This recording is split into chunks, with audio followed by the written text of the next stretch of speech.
Since the latest outbreak of violence began in mid-April, aid groups say they have received women and girls fleeing who are pregnant as a result of rape.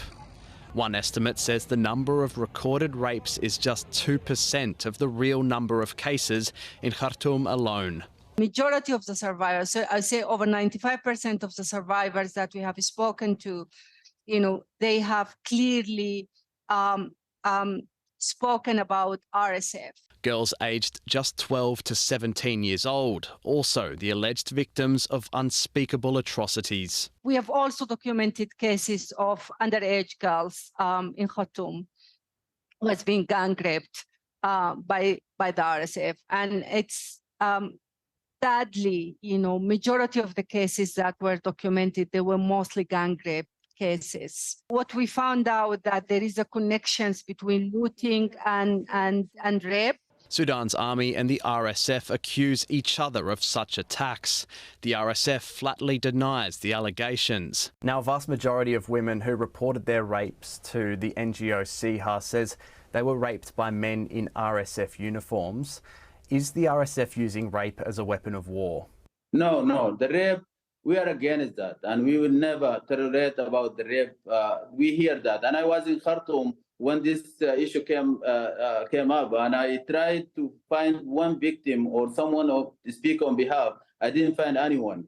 The RSF has been publishing videos showing them working alongside international aid agencies, here supporting the evacuation of an orphanage in central Khartoum. But there are claims children are being recruited to join the fighting. We know that children are one of the population that are more at risk at the moment in Sudan, and one of these risks includes recruitment for fighting. They are child soldiers, big time, and I am a first-hand witness, the checkpoints that we have been through, it's children between the age of 13 and 15. Is the RSF using children to fight in this conflict?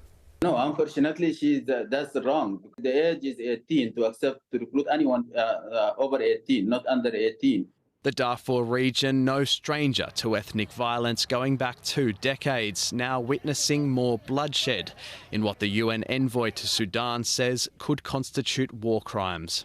The local Arab Janjaweed militia from which the RSF emerged is again accused of killings in the city of Al Janina on the border with Chad. The RSF are freely, executing and killing, the inhabitants of Al Janina, and they are bragging about making Al Janina a place for the Arab Janjaweed. Even if there is a genocide, we will work with the international community, with our society in Darfur to know who committed that crime. SBS has sought comments from the Sudanese government. Taisok Husey, SBS World News.